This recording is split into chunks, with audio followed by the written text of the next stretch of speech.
¿Listo? Permítame un momentico.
Ahí ya ven la presentación. Sí, señor. Qué bueno, listo. Muchas gracias. Entonces, digamos que siempre ay Dios, se me pasó. Siempre que arranco con un tema tributario, me gusta dar contexto frente a la situación actual del país con el ánimo de ser más sensibles frente al impacto y a la importancia que tiene dentro del contexto nacional la parte tributaria, ¿ok? Digamos que lo primero que hay que destacar es la nacionalidad, ¿sí? Y frente a este aspecto de la nacionalidad, es decir, de lo colombiano, ¿sí? Antes, digamos que se destaca esa nacionalidad y frente a ese aspecto, ¿qué hay que hacer? Hay que entrar a indicar que no es lo mismo comparar a un colombiano por decir algo, con un alemán, ¿sí? ¿Por qué? Porque nosotros tenemos grandes restricciones de movilidad, ¿sí? Es decir, el alemán con su pasaporte puede entrar a cualquier país, ¿sí? Nosotros no. O si podemos entrar a un país, tenemos un tiempo limitado. Digamos que hay una serie de restricciones que nos cohíben o que de alguna manera nos restringen esa libre movilidad. Entonces, el simple hecho de cargar con ese pasaporte colombiano, pues ya de por sí genera una serie de situaciones muy propias, ¿sí? No sé si ustedes han escuchado casos como, por ejemplo, muchos colombianos que van a México, sobre todo al DF, los tienen retenidos por 2, 3 días en unas celdas en el aeropuerto, no sé qué cotejan, no sé qué investigan, y después los deportan sin ninguna explicación. Y es precisamente por ese tipo de cosas, por el hecho de cargar ese pasaporte colombiano. Entonces, mire lo que la nacionalidad en algunas ocasiones nos juega en contra, ¿sí? Entonces, cuando hacemos la comparación con otro ciudadano de otro país, pues vemos que empezamos a hacer esas comparaciones y vemos que nosotros estamos en una desventaja frente a ellos, ¿ok? ¿Por qué tenemos esas restricciones en movilidad? Porque, pues, tenemos mala fama, los problemas sociales son de mucho conocimiento a nivel internacional y peor aún, y es que, Dios, es que no nos ayudamos. O sea, con los problemas que tenemos, damos papaya para que nosotros mismos creemos novelas que hablan de esos problemas. Aparte, son novelas de mucho éxito nacional que se dan el lujo de venderlas a otros países en donde vendemos una imagen de colombianos traquetos, traicioneros, corruptos, etcétera, etcétera. Y entonces cuando usted llega a un país de estos, ¿de dónde eres? No, colombiano. I from Colombian. Ay, y le cantan la cancioncita. No sé si ustedes vieron la película, la serie de Narcos de Netflix. Esa canción era muy particular. Ay, tararán, tan, tan. Le comienzan a tararear la canción y uno dice, malditos desgraciados.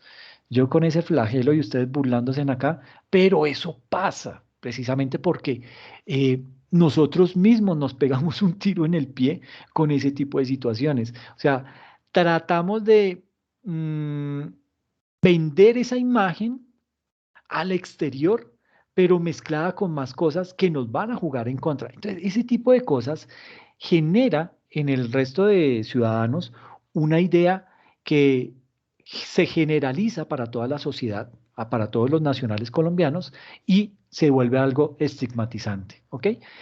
Aparte que pues un alemán que se mueva por Europa, un alemán que se mueva de pronto por Asia, es una persona que puede trabajar sin restricciones y vaya a ver si usted puede ir a Alemania, que puede entrar, ¿sí?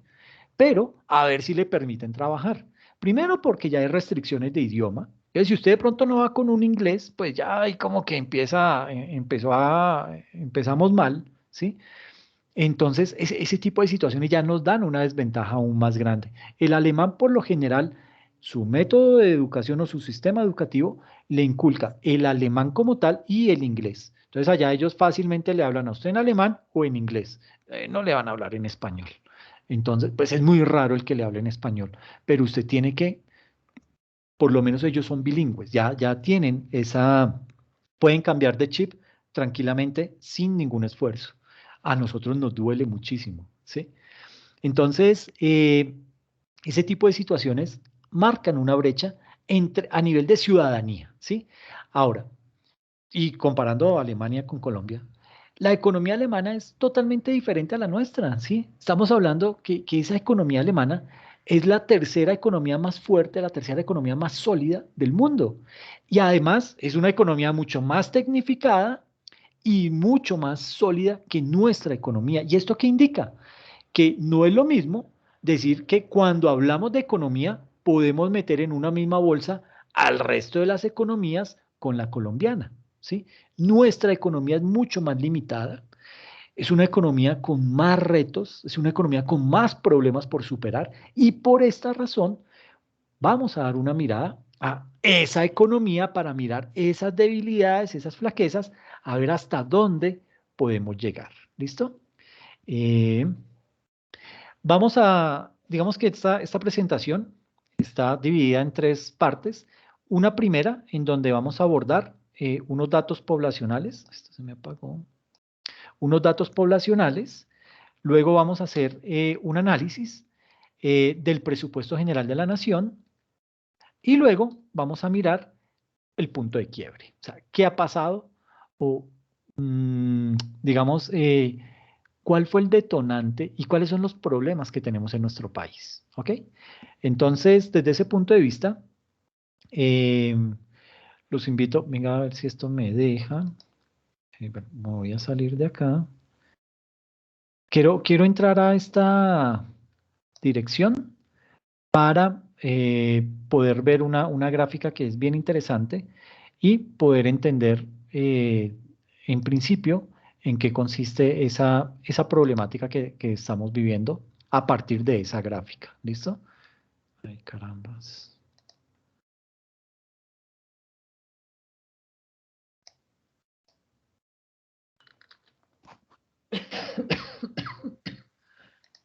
Perdón. Ay, se me quedó esto. Vea, teléfono ahí.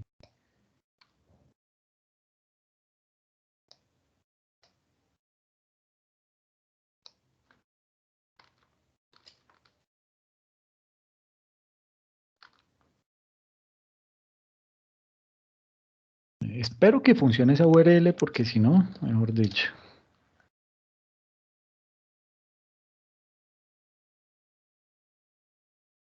Esto es una página, se la recomiendo que la puedan ver. Está aquí. Básicamente, esta es una página que muestra datos macro, pero de muchos países del mundo, no solo de Colombia. Entonces, aquí hay una información y me llamó mucho la atención esta pirámide de población, o lo que se conoce como la pirámide poblacional en nuestro país. ¿Qué nos muestra esta pirámide? Esto usted me va a decir, pero eso le pasa a todos los países, ahorita todos están viviendo lo mismo. Y sí, muchos países están en ese tipo de situación. Esta es una foto poblacional de Colombia a diciembre de 2019, antes de la pandemia. Entonces, ¿qué quiero que vean acá? Si yo le doy play y aquí le doy pausa. Entonces, mire que esta paginita me empieza a hacer un dato, a graficar datos históricos del comportamiento poblacional. Entonces, mire, por ejemplo, al año 1968, ¿cómo estaba conformada nuestra pirámide poblacional? Una pirámide real, ¿ok? La base es más amplia y en la medida en que la pirámide va creciendo hacia la punta, se va acotando. Eso es una pirámide, ¿ok? Y una pirámide poblacional, esta es la perfecta pirámide poblacional, en donde los niños de 0 a 4 años son la base de esa pirámide. Sí, aquí entonces viene la distribución entre niños y niñas. Entonces los hombres entre 0 y 4 años son, en esa época, en 1968, eran 1.851.000 niños y que representaban el 9% de la población, y niñas eran 1.800.000, representaban el 8,83%. Entonces, mire que estaba como muy bien equilibrado. Niños y niñas, una muy buena cantidad de niños que nacen en esa época. Básicamente esta es mi época. Entonces, ahí nacimos los más chéveres. Y mire que en la medida en que, en que vamos avanzando en años, ya dimos un salto de 7 años, del 68 al 75. Ese salto ya me muestra otra foto de la población colombiana, en donde me dice, ay, espéreme, a 7 años, mire cómo están los niños de 0 a 4 años que están naciendo, es decir, la población infantil que está naciendo está igual que los niños de 5 a 9 años. Mire que a nivel de niños, entre 0 y 4 años era 1.795.000. Es decir, ya habíamos disminuido casi en 120.000 niños menos que dejaron de nacer, ¿ok? En un lapso de 7 años. Y los que ya llevan de 5 a 9 años son 1.790.000. Entonces, mire que la diferencia son 5.000 niños que se diferencian entre, es decir, nacieron 5.000 niños más frente al 1.790.000 de niños que había entre edad de 5 y 9 años. Y con las niñas pasa exactamente igual. Mire que la barra está muy paralela a la de 0 a 4 años, está muy similar a la de 5 a 9 años. Las niñas de 0 a 4 años en 1975 eran 1.745.000. Y las niñas para 1975 en edad de 5 a 9 años eran 1.749.000. Mira que son 4.000 de diferencia. 4.000 más que tienen de 5 a 9 años. ¿Qué estamos viendo ahí en principio? Que primero, están dejando de nacer más niños, ¿sí? Que los que van naciendo van equiparándose al siguiente rango de edad, es decir, los vamos empatando, ¿listo? Y así va a seguir creciendo la pirámide. Mire que de aquí al 77 ya son casi que 3 barras las que están siendo muy similares. De 0 a 4 años, 1.775.000 mujeres. De 5 a 9 años, 1.733.000. Y de 10 a 14 años, 1.706.000. Mire que la población está aquí concentrada. ¿Listo? Y a nivel de niños, tal cual, el comportamiento es el mismo. Niños de 10 a 14 años, 1.736.000. De 5 a 9, 1.777.000. Y de 0 a 4, 1.830.000. ¿Sí? Se va acotando más la población. Bueno, y ni siquiera, pues, empezar a hablar acerca de edades más avanzadas. De 20 a 24 años, hombres eran 1.204.000 y mujeres 1.231.000. Entonces aquí ya empiezan a ser más las mujeres que los hombres. Por ejemplo, de 35 a 40 años, son 585.000 hombres y 629.000 mujeres, ¿sí? Y la punta de la pirámide nos muestra que mujeres de 80 o más años eran 69.000 y hombres de 80 a más años eran 45.000, ¿sí? Mire que las mujeres duran más que los hombres. Obviamente porque nosotros sufrimos más, tenemos más responsabilidades y somos más juiciosos, pero eso la vida no lo premia. Pero bueno.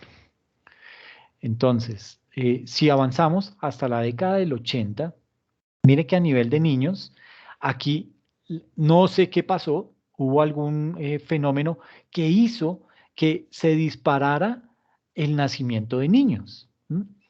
¿Qué puede haber pasado ahí? Que las personas que íbamos naciendo en esa época del 70, bueno, del 68, 70, 72, son personas que para el año 81 ya están estudiando, ¿sí?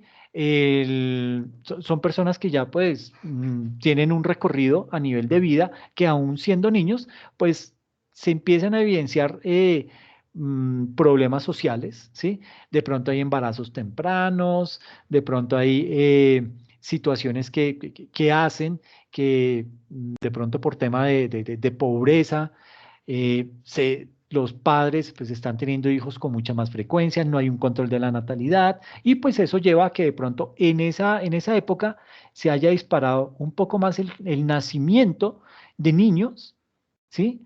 Tanto de hombres como de mujeres. De hombres, 2.017.000 y de mujeres, 1.941.000. Entonces, note que casi siempre van muy de la mano las cifras entre hombres y mujeres, pero las tres barras se siguen comportando de la misma manera, ¿sí? Va como un empate de tres bloques de edades de 5 a 9 años, de 10 a 14 años y de 15 a 19 años, apenas en el año 81.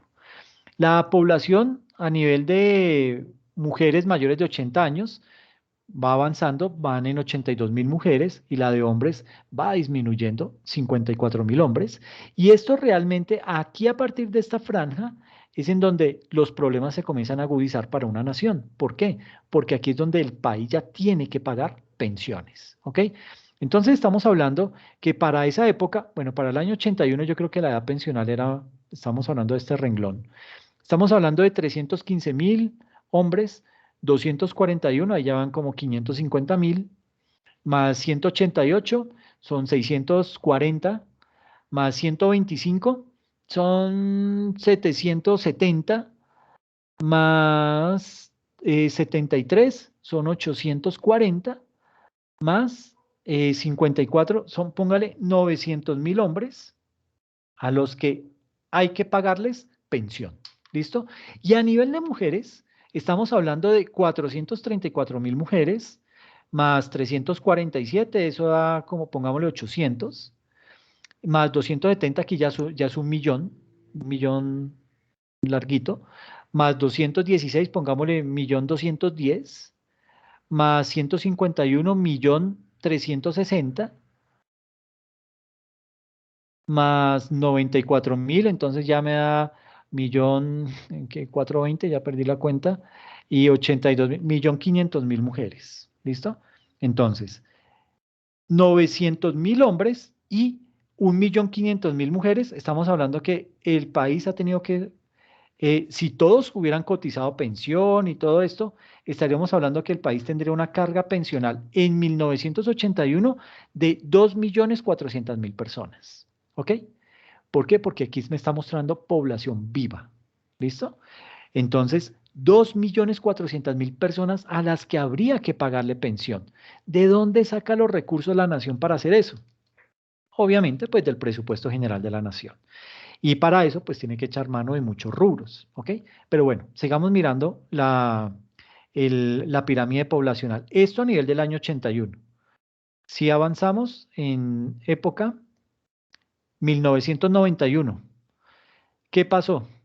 Pues ya empezamos a ver, aquí básicamente hemos avanzado como unos 7 años de más. Entonces, a nivel de niños, nacen 2.163.000 niños y 2.074.000 niñas. ¿Listo? Sigue siendo es decir, se sigue acotando el nacimiento y la crianza de niños entre 0 y 4 años, pero ya se ve un poquito más de dispersión en las dos barras siguientes. Se habla de 6,7% de niños de 5 a 9 años y de un 5,67 de niños entre 10 a 14 años. Y el de niñas el comportamiento es muy similar. 5,85 niñas de 5 a 9 años y 5,55 niñas de 10 a 14 años. Pero aquí entonces la población ya se empieza a aglutinar en este segmento de edad, entre 0 y 29 años. Mire que aquí está el grueso de la población, ¿ok? Estas barras de aquí para abajo son el grueso de la población. Aquí ya la población se comienza a reducir un poco más y cada vez son más las personas entre 80 o mayores de 80, ¿ok? Entonces, si llevamos una cifra de 2.400.000, aquí fácilmente la cifra va muy superior a los 3 millones de personas, ¿ok? Que si todos hubieran cotizado y todo, serían 3 millones de personas a las que habría que pagarles pensión. Pero pues uno puede decir, ah, bueno, pero la pirámide ahí un poquitico rara, pero se sigue manteniendo, siguen habiendo buenas expectativas porque hay muy buena población juvenil que viene en fila, que están aportando y sirve para pagar este nivel de pensiones. Entonces, pues hasta ahora las pensiones, uno podría decir, se están pagando solas. Dios, se me perdió. Eh, ay, no, ahorita no, que Facebook ni que nada.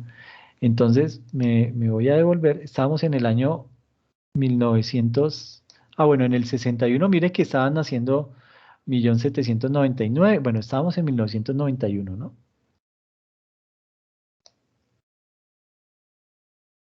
¿Y ahora qué pasó? ¿Qué pasó?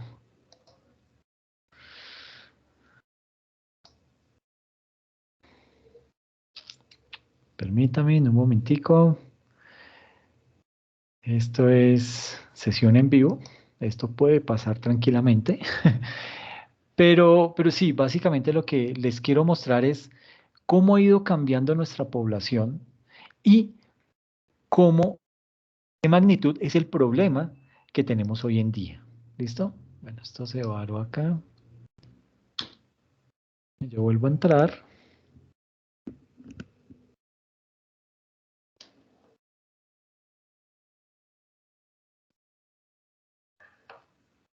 Entonces, bueno, mientras esto vuelva a funcionar la gráfica, ubiquémonos en esta que sin gráfica, pues nos muestra las mismas cifras, pero aglutinadas en tres rangos de edad, de 0 a 14 años, de 15 a 64 años, que es un margen muy alto, y mayores de 64 años.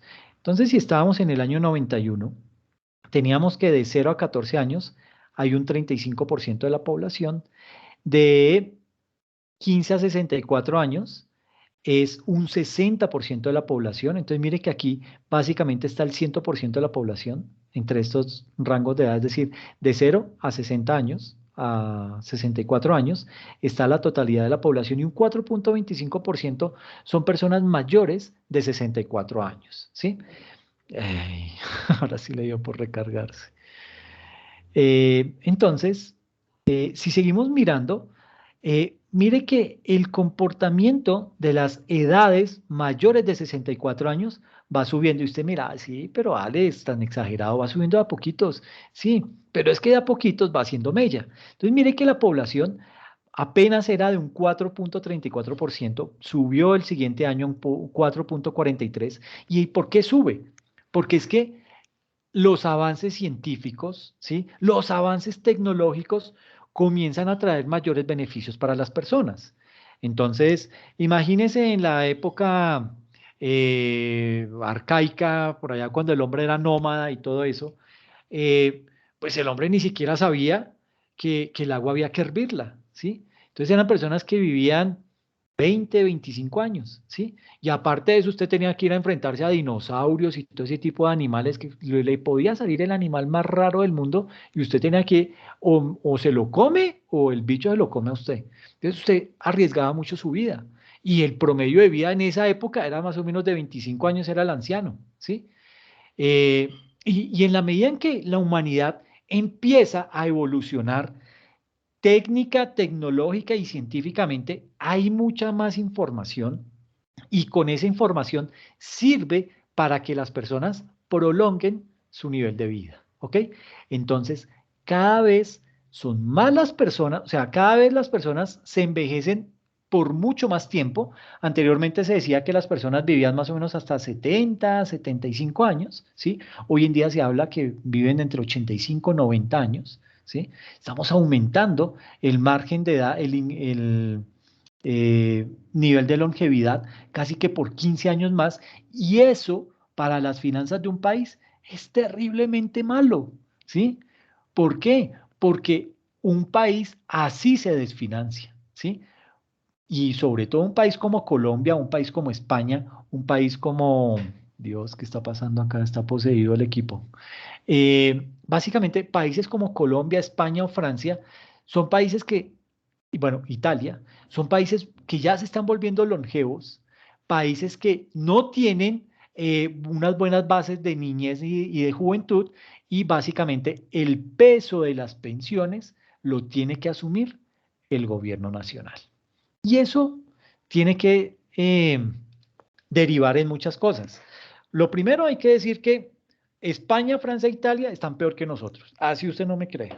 Están peor en tema pensional. ¿Por qué? Porque acá en Colombia usted lo pensionan con el 65% del salario mínimo, allá lo pensionan con el 80%. ¿Mm? Y allá el salario es mucho más alto.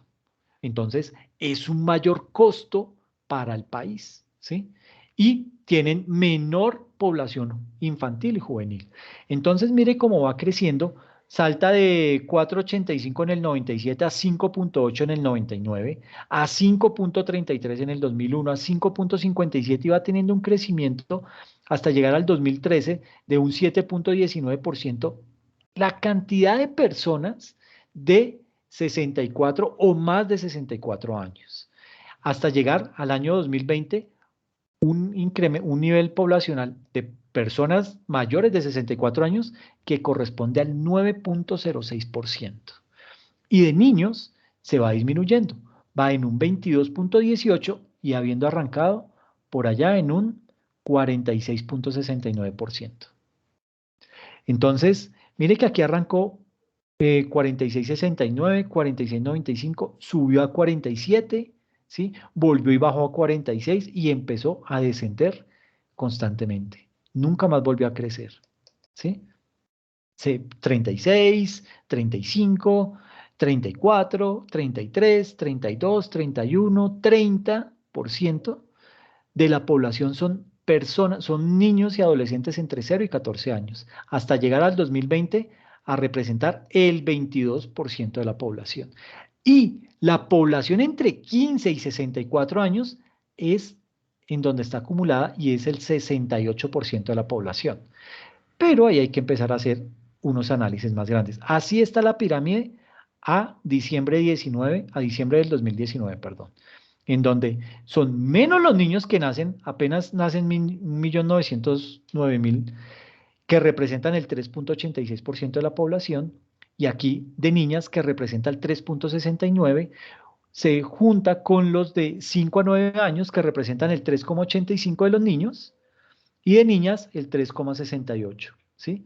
Y seguidos muy de cerca por los de 10 a 14 años, que son el 4,07 de niños y el 3,9 de niñas.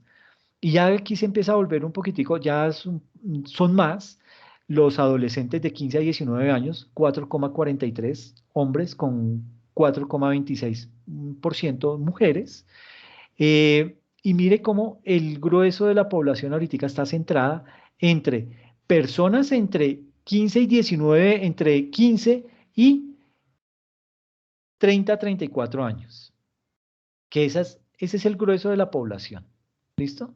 Aquí se concentra una buena parte de la población. El resto ya son personas que están mayores a 40 años y mire las personas entre 60, vamos a contarlos de 60 para arriba. Son aquí, hombres, el 923.000 hombres, más 742, eso da 9 y 7, 16, pongámosle 1.700.000, más 500 son 2.200.000, más 300 son 2.500.000, más 300, 380, 2.800.000, pongámosle 2.900.000 hombres.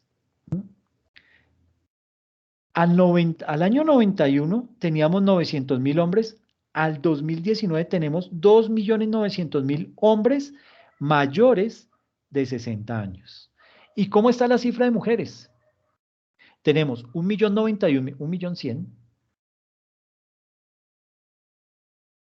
Ahí se volvió a trabar. Entonces, 1.100.000, 875, entonces eso nos da 2 millones, más 615, 2.600.000, más 400, 3 millones, más 500, da 3.540.000 mujeres.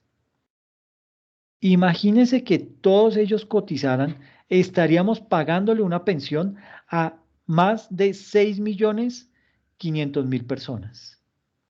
Eso desangraría al país. Hoy estamos hablando que la cantidad de pensionados más o menos es del orden de del 1.500.000, no pasan de los 2 millones. Pero aquí, si fuéramos un país que le cumpla a los ancianos, en donde hay oportunidad de empleo y todo el mundo puede cotizar pensión y todo esto, se estaría diciendo que tendríamos una carga pensional de 6.500.000 personas vivas al día de hoy. ¿Ok?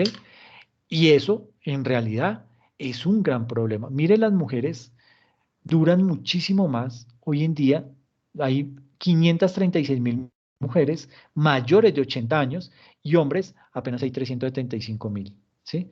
Pero, y así sigue creciendo. Este es un gran problema. Y mire las otras edades entre 50 y 54 años que vienen ahí muy pegaditas. Y estamos hablando de 2.500.000 personas que vienen a aglutinarse en este rango, que es en donde el país ya tiene que pensionar a sus personas. Entonces, imagínese el problema que se le avecina a Colombia y además a esto súmele que los candidatos hasta ahora yo no he escuchado ninguno que tenga una propuesta frente a las pensiones.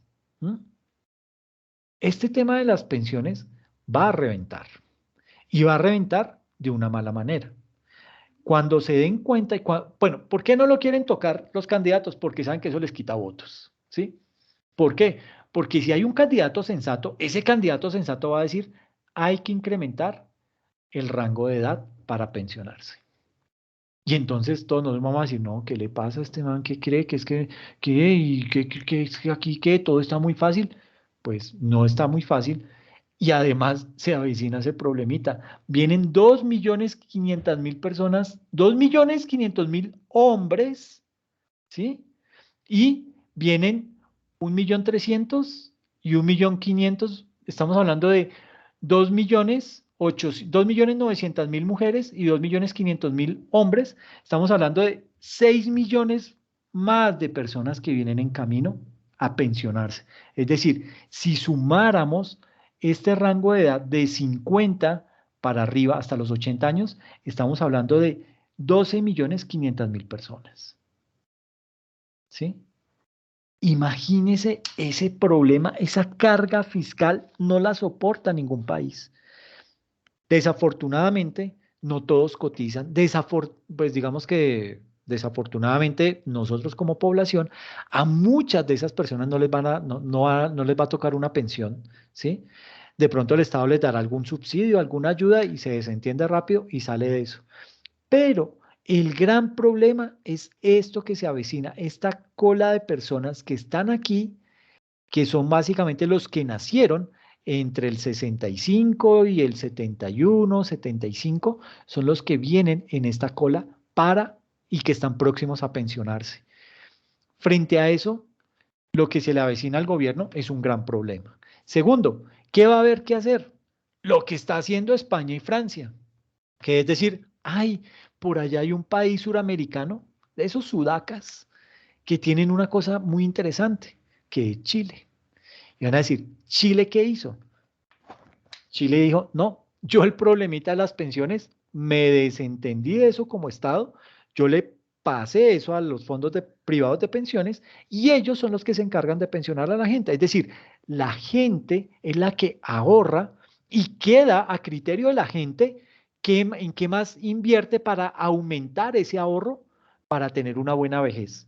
Entonces, vienen programas de educación financiera para las personas adultas o adultos mayores, en donde les dicen, mire, si usted tiene excedentes de ahorro, inviértalos, compre acciones, mídaselo un portafolio de acciones, haga esto, haga aquello.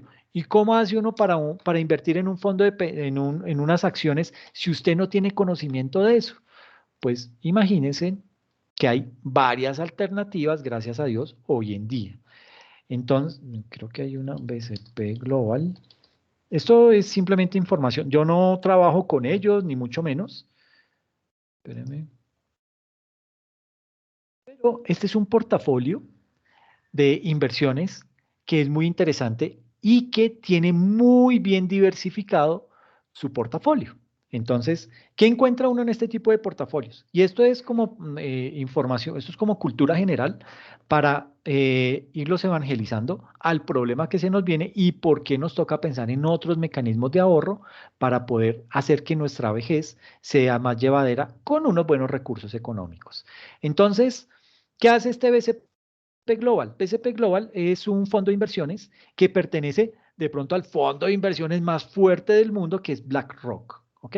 Es un fondo de inversiones norteamericano y todo eso. Entonces, aquí lo primero que nos dicen es, ¿usted es una institución financiera o es un inversor? Entonces, digamos que soy un inversor, yo quiero invertir, ¿ok? Entonces, le damos clic ahí y él me va llevando por diferentes planes para que usted ahorre. Bueno, para que usted ahorre, no, para que usted invierta, que es muy diferente a ahorrar e invertir. Entonces, dice acá, abre tu cuenta. ¿Cómo funciona? Entonces, determinamos tu perfil y obtienes tu portafolio. Entonces, le hacen un estudio a usted. Dicen, bueno, ¿usted cuántos años tiene? ¿En qué trabaja?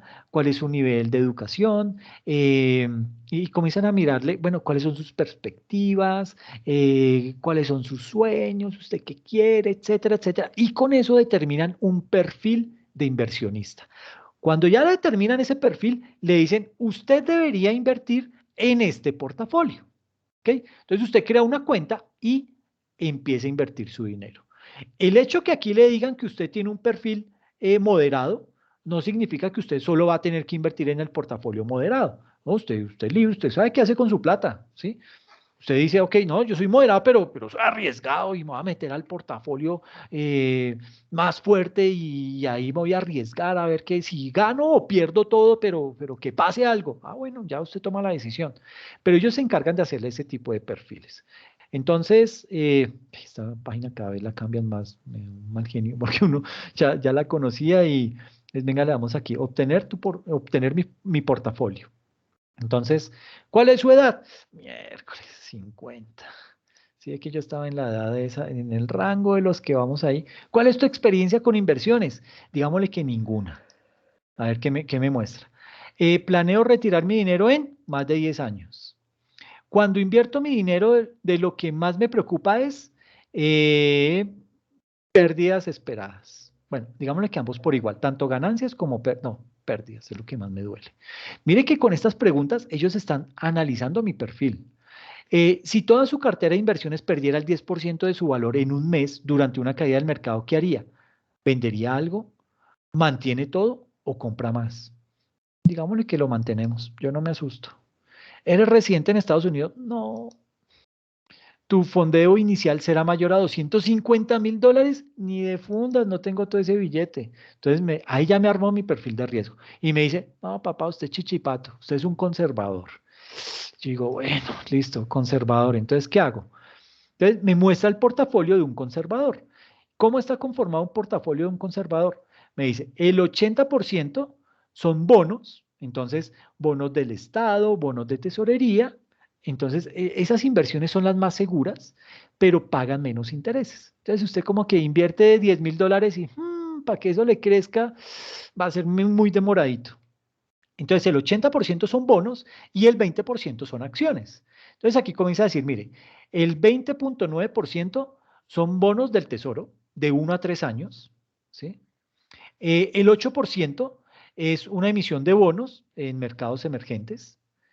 El 26.6% son bonos de corporaciones de buen nombre. El 18.3% es bonos del Tesoro de 7 a 10 años.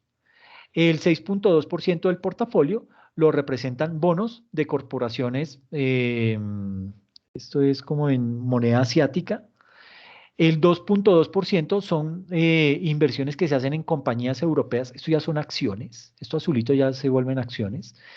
Este azul más oscuro, el 2.7%, son inversiones que están haciendo en mercados emergentes, China, India, Malasia, todos esos países que están en el sudeste asiático se consideran mercados emergentes.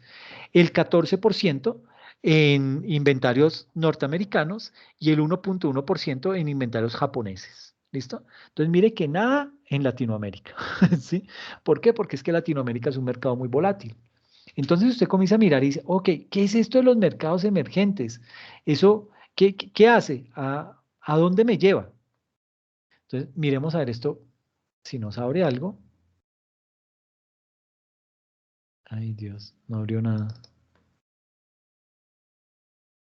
Bueno, voy a cambiar de portafolio. Entonces, mire que el peor es renta fija, ¿sí? O sea, como que el que tiene un nivel de riesgo terriblemente malo, entonces lo mandan a renta fija. Si usted es un poquito arriesgado, lo mandan a conservador. Si usted es más arriesgado, lo mandan a moderado. Miremos el moderado, ¿sí? Entonces, el moderado ya son solamente el 40% en bonos y el 60% en acciones. Entonces, ya es más arriesgado. ¿Por qué más arriesgado? Porque es que cuando usted invierte en acciones, las acciones son más volátiles. Las acciones dependen de muchas cosas, de muchos factores, tanto internos como externos.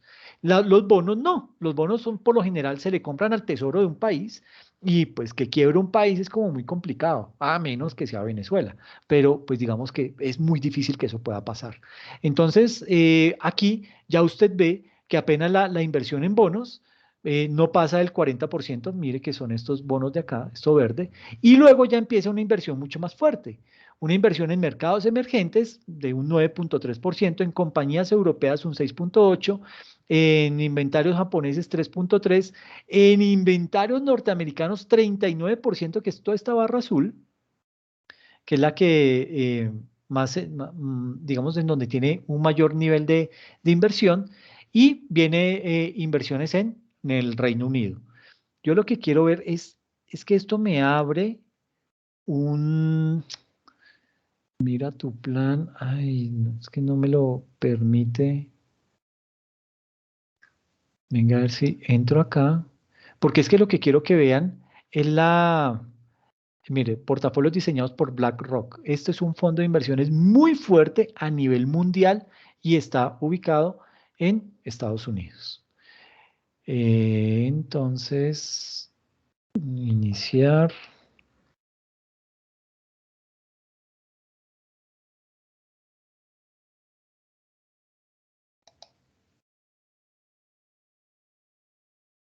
Entonces, básicamente, véanlo, aquí está. Entonces, miremos el moderado, en donde el grueso de las inversiones es en acciones. Entonces, aquí vemos cómo ese portafolio va creciendo. Pues aquí arrancó teniendo un piquito de 103.6%, luego cayó al 98.11% por allá en el 2012 y empieza su crecimiento sostenido, ¿sí?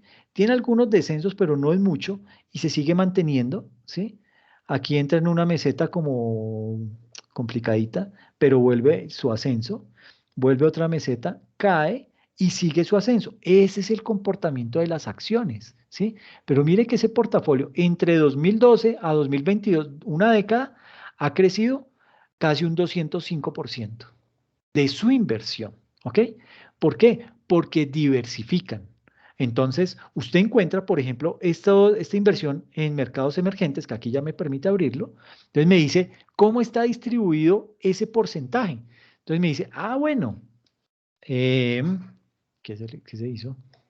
Bueno, entonces me lo abre en PDF y me discrimina completamente cómo está ese portafolio. ¿Listo?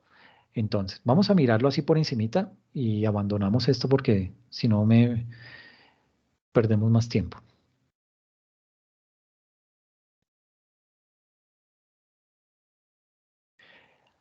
Este es el tipo de educación financiera que le están dando a los habitantes en España, en Francia, en Italia, que es en donde la población se está envejeciendo mucho más rápido. ¿Listo?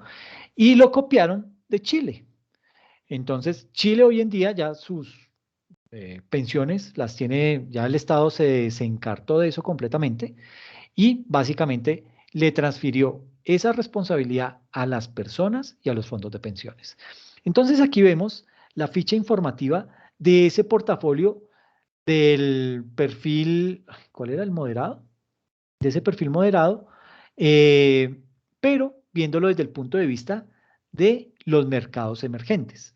Entonces, cuando usted empieza a ver los mercados emergentes, usted comienza a mirar, bueno, ¿a dónde está invirtiendo? Y ahí empieza a ver cosas interesantes. Por ejemplo, empieza a ver que las posiciones principales de esa inversión en mercados emergentes está un 6,38% destinado en esta compañía que se denomina Taiwan Semiconductor Manufacturing. ¿Qué es esa compañía? Es la empresa líder en fabricación de chips a nivel mundial. Ya no existe Intel, ya Intel quedó relegada. Hoy en día la fábrica más importante de chips en el mundo es Taiwan Semiconductor Manufacturing, la famosa TSM. Así se conoce en el mundo financiero, TSM, y ahí es en donde ese portafolio de mercados emergentes tiene, mire que es en donde invierte más, 6,38% de esa inversión está depositada en esa sola empresa, en las acciones de esa empresa. Pues, y eso que tiene un riesgo alto. ¿Por qué es un riesgo alto? Porque está ubicada en Taiwán. Y Taiwán queda a 50 kilómetros de China, o sea, la tiene enfrente, y en cualquier momento China la invade. ¿Y qué pasa? Que esta empresa le vende chips a Estados Unidos, le vende chips a la Armada de Estados Unidos, le vende chips a la Armada de Japón, le vende chips a la Armada de Gran Bretaña, de todas las potencias, es a la que esta empresa surte de chips. ¿Qué pasa que si la invade China? Pues posiblemente esa información que producen esos chips posiblemente la están guardando en algún lado y China se pueda apoderar de esa información, lo cual sería muy delicado. Por eso es que si se trata de invadir a Taiwán, ahí se va a armar el verdadero problema. ¿Qué Rusia ni qué Ucrania? Eso es China-Taiwán, ¿sí? Porque ya Estados Unidos sabe que depende mucho de esta empresa y en caso que China se apropie de Taiwán, ahí, hasta ahí fue el que nos trajo. Toda esa información se va a quedar China con ella y se va a convertir en la potencia militar y armamentística a nivel mundial. Y entonces después viene otro tipo de eh, inversiones. Se hace en esta empresa Tencent Holdings, en Samsung Electronics, en Alibaba Group Holding y otra empresa, China Construction Bank Corp, que podría uno decir, uy, eso no es Evergrande. No, no es Evergrande. Ya salió, Evergrande estaba dentro de este listadito. Ya pararon sus inversiones, de pronto perdieron algo, de pronto recuperaron, no sé, pero básicamente esto es lo que conforma un portafolio de inversiones y hacia allá es a donde tenemos que empezar a mirar, ¿listo? ¿Por qué? Porque básicamente pensionarnos va a ser muy complejo, ¿listo? Sobre todo porque mi generación viene ahí detrás, ¿sí? Entonces, pues va a ser un poco más complejo. Entonces, es muy importante, muchachos, que empiecen a mirar este tipo de alternativas. ¿Para qué? Para que usted pueda garantizar una buena pensión y toda la información se la dan acá. ¿Listo? En español, usted tiene gráficas, usted puede mirar, navegar, se puede meter en cualquiera de estos vínculos y comienza a explorar en qué consiste eso. Miremos solamente por qué el mayor flujo de inversiones está ubicado en Estados Unidos. Solo para mirar. Esta es la última que vamos a mirar y ya. A ver en qué empresas está invirtiendo. Entonces, ese portafolio lo compone, mire que es inversión directa en 500 compañías líderes de Estados Unidos, que es lo que se conoce como el S&P 500. Entonces, aquí el grueso es Apple Incorporation, 7,11% de la inversión, Microsoft Corporation, 6,10%, Amazon, Alphabet, que Alphabet es Google, Tesla, Alphabet Incorporation Class, no sé qué será eso. Meta Platforms, Nvidia Corporation, que es la que fabrica las tarjetas de video de los equipos para juegos. Berkshire Hathaway Incorporation Class B, no sé qué será eso. Class B es el tipo de acciones, entonces acciones tipo B, acciones tipo A, etcétera, etcétera, y Johnson. Entonces, mire que son corporaciones, son empresas de carácter tecnológico en donde está invirtiendo principalmente. Mire esto. Hasta aquí, esto es puro y duro tecnología. Y aquí más abajito con Nvidia. Pero 7, 13, 16, 18, 20, 22, póngale 24% del componente accionario está distribuido en empresas de tecnología. Entonces, para que se den cuenta lo importante y lo rentable que resulta invertir en ese tipo de compañías, ¿ok? Obviamente, pues las acciones son las más caras, pero son sólidas y generan muy buenos rendimientos. Entonces, ahí les dejo la información como para que puedan eh, tener eso. Y básicamente les comparto esa información es porque el tema pensional en Colombia está por estallar. ¿Listo? Entonces, como para tener un plan B en caso que algo fatídico pueda llegar a ocurrir por ahí. ¿Listo? Bien, ya superado este tema. Y ahora no me abre la... Listo. Entonces, ya superado ese tema. Ah, bueno, aquí está un último análisis de esa pirámide poblacional en donde pues, ya básicamente vimos el grueso de la información. Y no sé por qué está tan lento esto.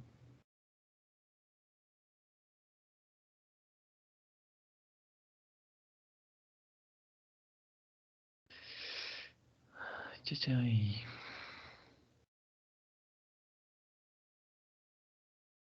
Entonces, pues básicamente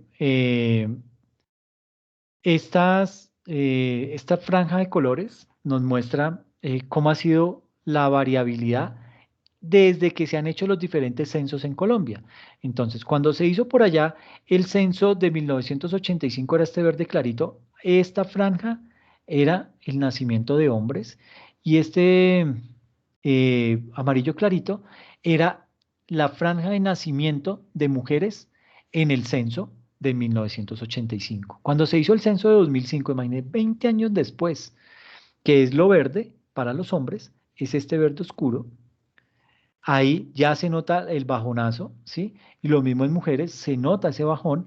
Y en el del 2018, que es esta franja, ya se resiente muchísimo más el margen de nacimientos y obviamente pues la población va creciendo, se va acumulando la población y mira hasta dónde vamos llegando, ¿ok? Entonces, el tema, pues cada vez se va complicando muchísimo más el tema pensional en nuestro país. Y por eso es que nos toca estar preparados para cualquier eventualidad. ¿Listo? Bien. No sé si de pronto hay alguna inquietud frente al tema de la pirámide poblacional y el impacto que esto tiene en las pensiones.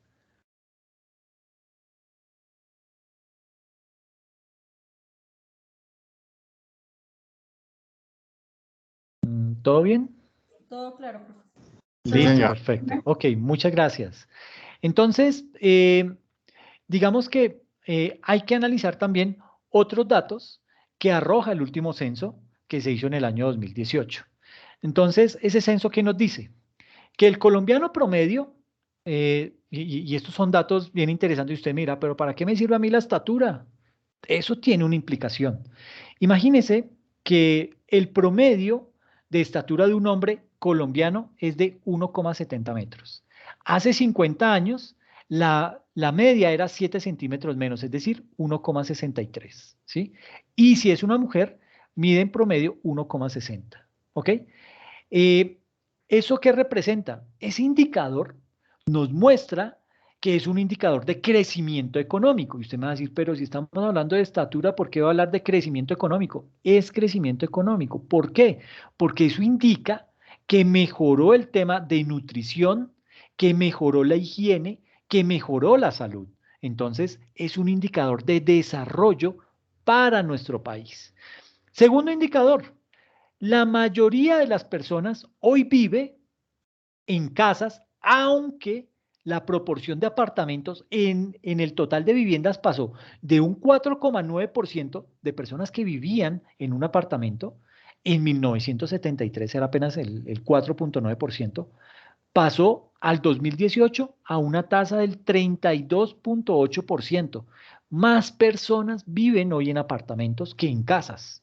Perdón, ha crecido el número de personas que viven en apartamentos y se ha ido disminuyendo poco a poco el número de personas que viven en casas. ¿Y esto qué representa?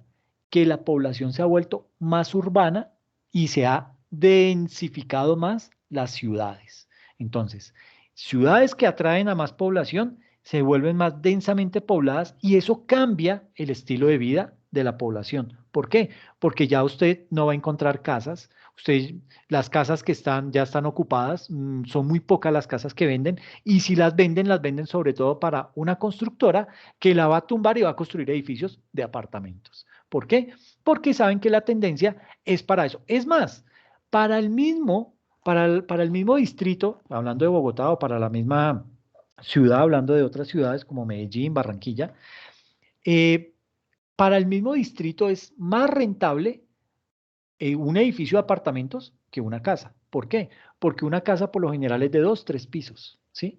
Y por eso pues paga un impuesto de pronto mucho más reducido que si pagara si ahí en lugar de esa casa hubiese un edificio de 10, 12 o como los están haciendo hoy en día de 22, 24 pisos. Entonces, por cada piso la gente pagaría un impuesto predial. Aquí estamos pagando un solo impuesto predial. Entonces, eso no le es rentable a las finanzas de la ciudad. Por ende, están tratando por eso es que cambian los POT, por eso es que promueven eh, la compra de apartamentos. ¿Por qué? Porque saben que ese subsidio que le están dando a usted hoy, eso lo empiezan a recuperar en unos 8, 9, 10 años más adelante. ¿Por qué? Porque la persona ya empieza a pagar impuestos impuestos prediales y eso le repercute en mayores ganancias a la ciudad. Lo mismo pasa en Medellín, lo mismo pasa en Barranquilla, en Bucaramanga, en todas estas metrópolis, está pasando eso. La población se concentra en esas ciudades grandes porque hay mejores universidades, porque hay mejores oportunidades de trabajo, porque hay mejores vías, porque de pronto hay una sensación de seguridad mejor que no sé, aquí en Bogotá no pasa, por lo menos esa sensación de seguridad, pero de pronto en otras ciudades sí se percibe, ¿ok? Otro indicador que nos puede decir que tan bien o tan mal estamos es que perdón, que una mujer hoy tiene en promedio 2 hijos. En 1973, una mujer tenía en promedio 3,3 hijos. Y usted me va a decir, pero tambo, 3,3, ¿qué? No, es una métrica que se saca y pues ese es el promedio. Dice, ok, en esa época, en 1973, las mujeres en promedio tenían 3,3 hijos. Hoy tienen 2. Y si se hace ese censo, por allá dentro de 10 años, vamos a ver que los millennials ya no tienen hijos, ¿sí? Y eso va a dificultar aún más el problema pensional. Entonces, eso como tercer dato. Y el cuarto dato o el cuarto indicador es que nuestros abuelos tenían en promedio 5,3 años de educación. Nuestros padres cuentan con más o menos 8,7 años en promedio de educación, casi que llegaban a noveno grado, ¿sí? Y los hijos tienen 10,9 años de educación promedio, es decir, casi que completan su bachillerato. Y esto es bueno. ¿Por qué es bueno? Porque hemos ido mejorando, pero si nos comparamos con el este asiático o con el sudeste asiático, estamos aún muy por debajo. Por lo menos, digamos que esas cifras nos indican que se ha logrado duplicar la escolaridad en 2 generaciones. Y por favor, interprete una generación como una época de 40 años. ¿Ok? Eso es una generación, 40 años. Entonces, se ha logrado mejorar, casi que se ha logrado duplicar esa métrica de 5,3 años de educación a 10,9 años en 2 generaciones. ¿Sí? Pues no dirá, uy, pero no es muy alentador, pero bueno, en algo se ha venido creciendo. ¿Sí? Entonces, pues son unos indicadores que nos empiezan a mostrar unas cifras un poco más, digamos que alentadoras. ¿Ok? Ahora bien, estos son otros datos. Los otros datos que arroja ese o que arrojó ese último censo que hicieron en el año 2018. Entonces, digamos que nos muestra que el colombiano promedio eh, tiene unos ingresos y tiene un acceso a servicios públicos de la siguiente manera. Lo primero es que una persona que trabaja en Colombia gana en promedio 1.070.000 pesos mensuales. O sea, si convertimos eso a dólares, estaremos hablando de $350 mensuales, ¿ok? Ese es el promedio de ingresos de una persona que trabaja en Colombia, ¿ok? Ahora, el dato se empieza a degradar en la medida que vamos avanzando. ¿Por qué? Porque la mayoría de personas que trabajan en Colombia lo hacen en el sector informal y esto es lo malo. ¿Por qué es lo malo? Porque es un sector desprotegido, es un sector que no tiene acceso a la seguridad social, es un sector en donde no van a tener acceso a una pensión, ¿ok? En el sector informal hay desprotección social. Entonces, si estamos diciendo que una persona que trabaja en el sector formal o informal devenga en promedio 1.070.000 pesos. Imagínese si estamos hablando de que en Colombia el sector informal ocupa el 52% de los empleos. Entonces, estamos hablando que el 52% de la población se podría decir que en su totalidad está desprotegida, tiene goza de una, bueno, goza no, eh, eh, tiene una desprotección social muy alta, ¿ok? Y aparte, digamos que de ese grupo de personas que trabaja, esto es un dato del 2019, de ese grupo de personas que trabaja en el 2019, antes de la pandemia, éramos 22 millones. Y solo 3 millones de personas, según la DIAN, presentaron declaración de renta. Y esto no siempre indica que esos 3 millones que declararon renta pagaron. ¿Ok? O sea, probablemente de esos 3 millones, apenas 2,5 millones pagaron algo. ¿Ok? ¿Y esto qué pasa? Esto se convierte en un verdadero problema para la nación, porque son muy pocas las personas naturales las que están pagando y casi que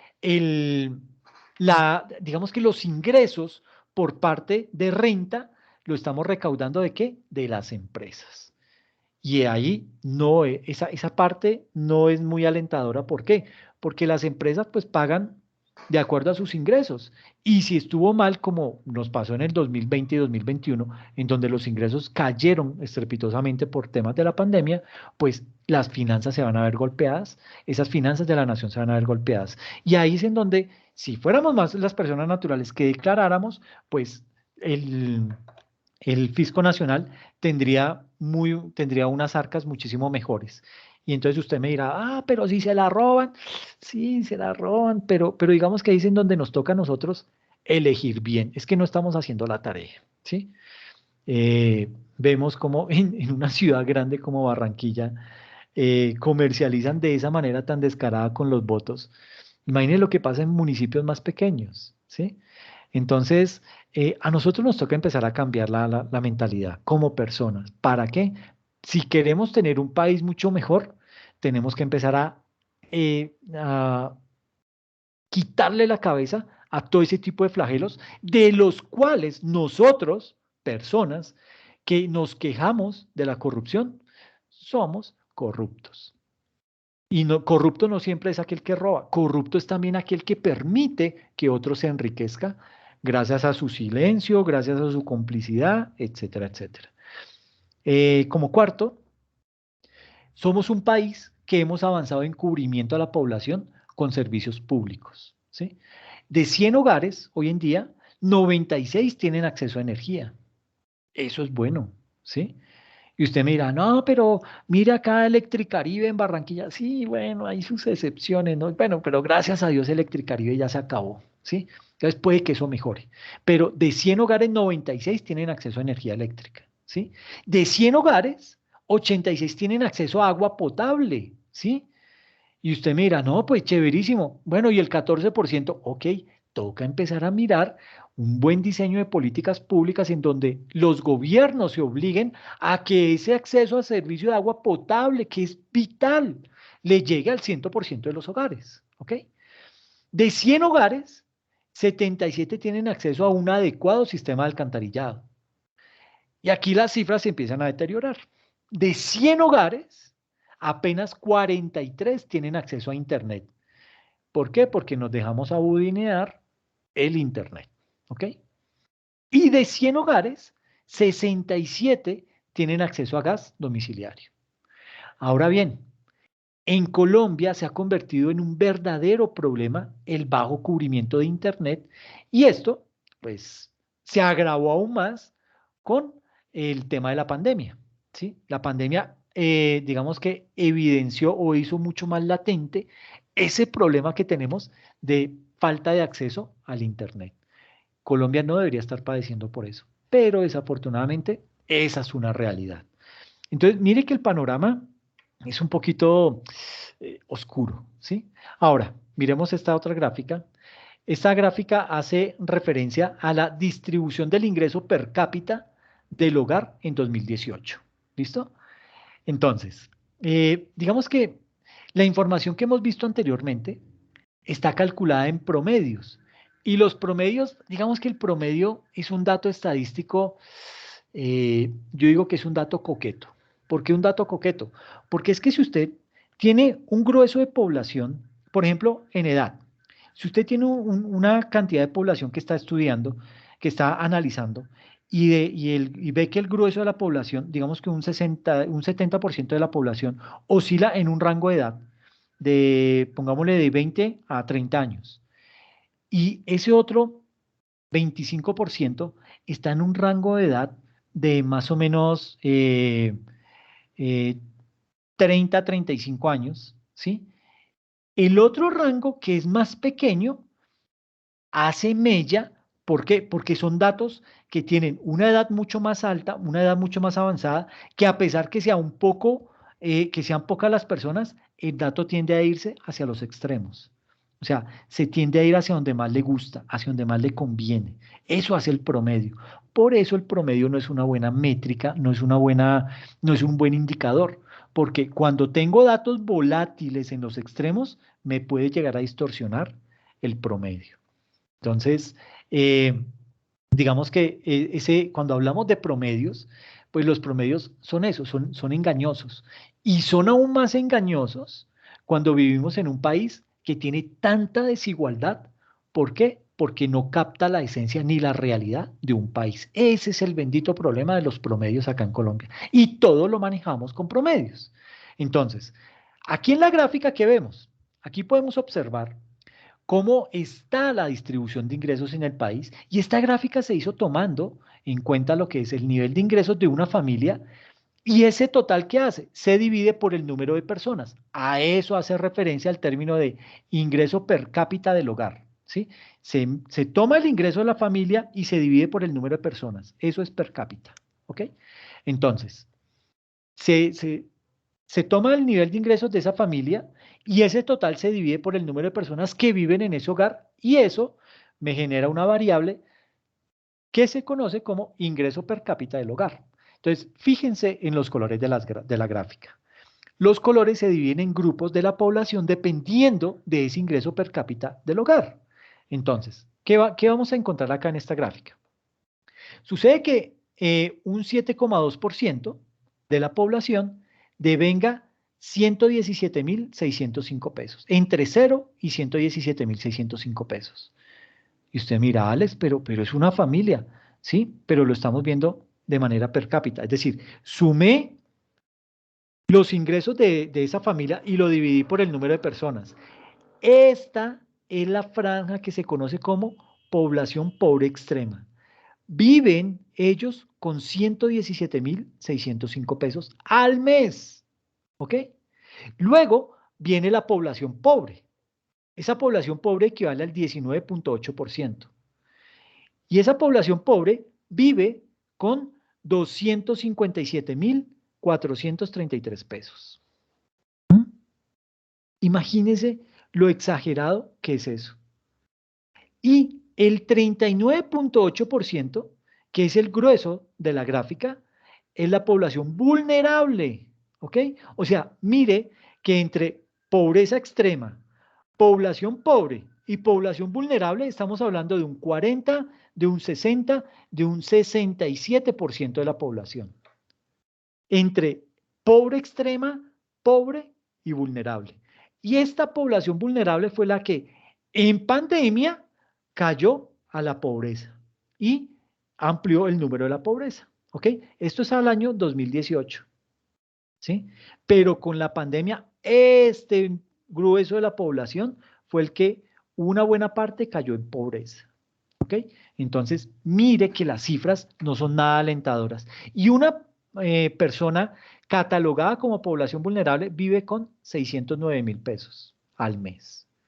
Y ya, si usted es una persona que devenga 3.045.000 pesos, digamos que esta vendría siendo el total de ingresos de la familia, y una familia por lo general se considera conformada por 4 integrantes. Entonces, si en la familia usted se gana 3.045.147 pesos, usted está en ese 30.8% de la población que se considera población de clase media. Y mire cómo va bajando, ¿sí? Es decir, arranca con, digamos que si usted gana más de 610.000 pesos, entre 610.000 y 3.045.000, usted es clase media. Usted está en este grupo de población, ¿ok? Y si usted gana más de los 3.045.000 pesos, usted ya es clase alta, apenas el 2.4% de la población. Y esto es grave, ¿ok? ¿Por qué? Porque se ve la concentración de la riqueza en un grupo de personas muy pequeño, y el resto de la población tiene que pelearse por el resto de los trabajos, por el resto de las oportunidades, por el resto de los ingresos. Eso es perversamente malo, ¿ok? Entonces, esta grafiquita, como para que la tengan presente. ¿Por qué? Porque es muy diciente. No sé si hay alguna pregunta frente a la gráfica.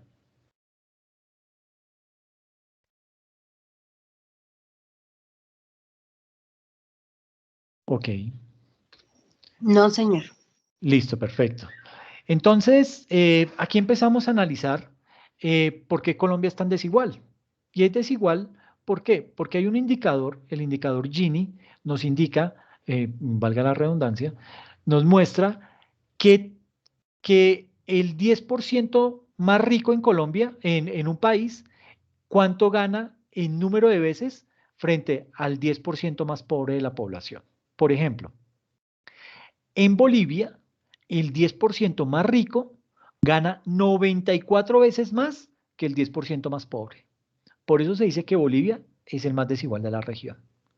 En Colombia, el 10% más rico gana 60 veces más que el 10% más pobre. ¿Sí? En Honduras, igual, el 10% más rico gana 60 veces más que el más pobre, que el 10% más pobre. Y así sucesivamente. Mire Ecuador. Ecuador, el 10%, el 10% más rico de Ecuador gana 35 veces más que el 10% más pobre. Uno dirá, ah, bueno, pues Ecuador es como más equitativo, pero sigue siendo con un nivel de desigualdad importante. Y usted me dirá, ah, pero pues así es fácil, Alex, uno medirse con los más pobres. Pues sí, encuentra que Colombia es desigual. Ok, se la compro. Entonces, miremoslo con los países más ricos de la región. Cuando mide usted que el 10% más rico de Argentina gana 31 veces más que el 10% más pobre, comparado con Colombia, que el 10% más rico gana 60 veces más que el 10% pobre, casi que duplica a Argentina. Y no hablemos de Chile, en donde el 10% más rico gana 26 veces más que el 10% más pobre, o que Brasil, en donde el 10% más rico gana 16 veces más que el 10% más pobre.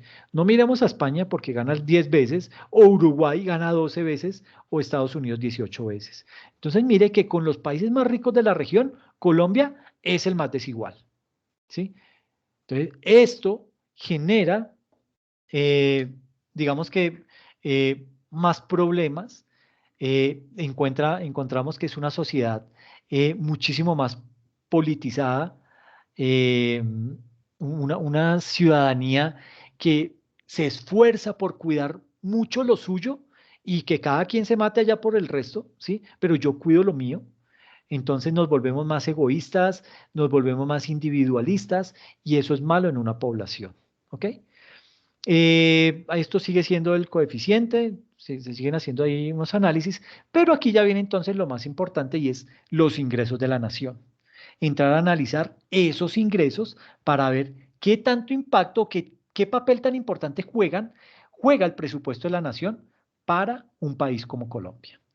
Y cuando llegamos a esta parte de los ingresos de la nación, nos encontramos con lo siguiente, que Colombia, pues, todo presupuesto tiene unos ingresos y unos gastos. Los ingresos de Colombia se dividen en dos, en unos ingresos corrientes y en unos recursos de capital. ¿Cómo están divididos esos ingresos corrientes? Los ingresos corrientes se dividen en unos ingresos tributarios, en unos ingresos no tributarios y en otros aportes.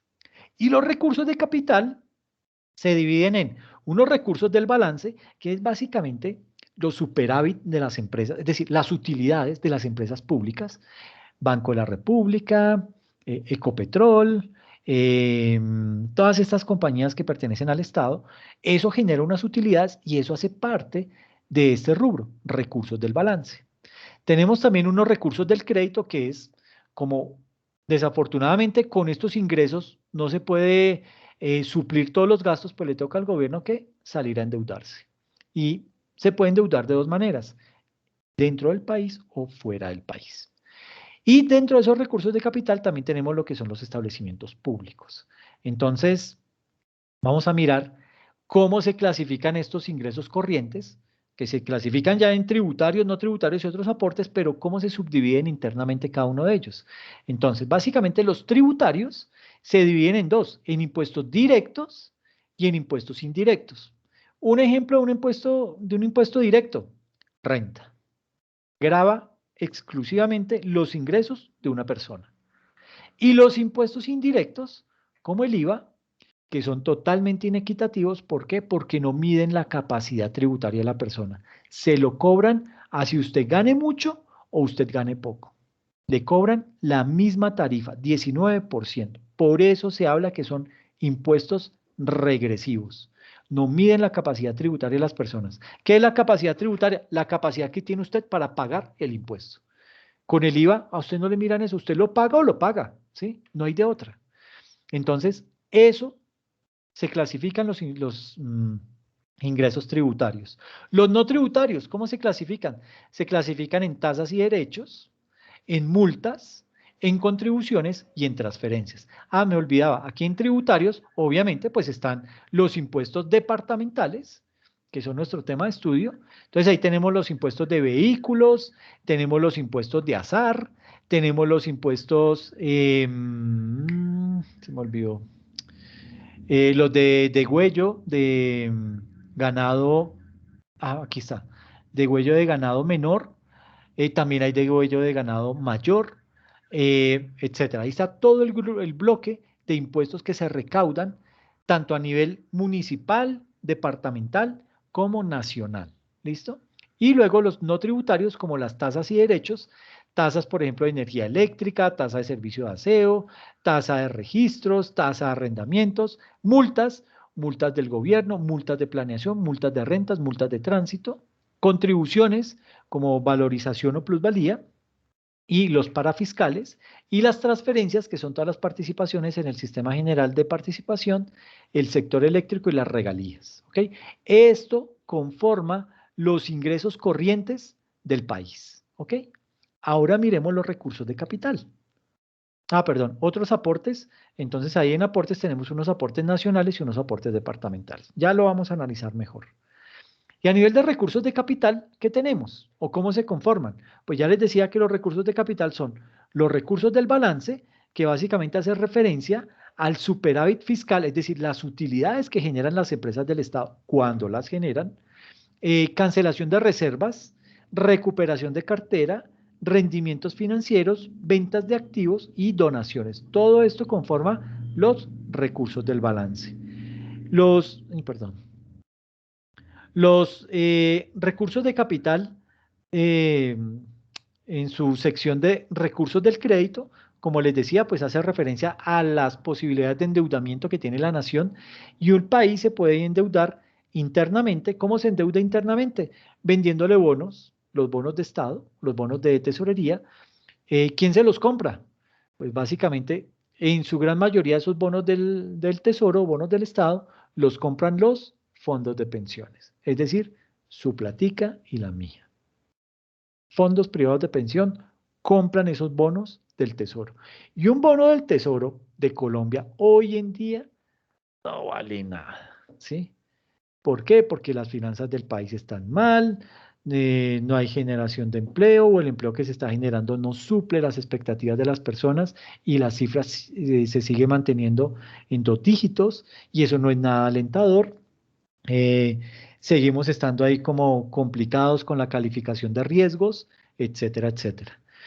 Entonces, pues a nivel de endeudamiento interno, pues lo que paga esos bonos, pues es mínimo por interés, lo que paga es mínimo y como lo compran los fondos de pensión, significa que nuestras pensiones están generando casi que cero interés. ¿Ok?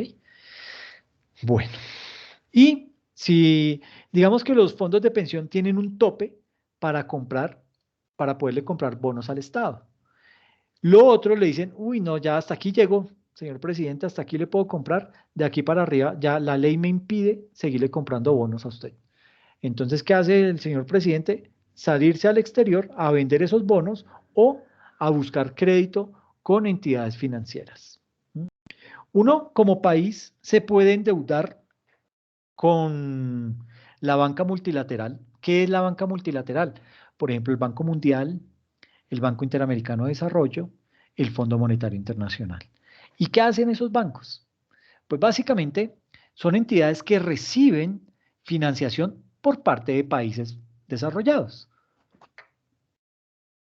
Entonces, por ejemplo, Inglaterra dice, mire, yo voy a aportarle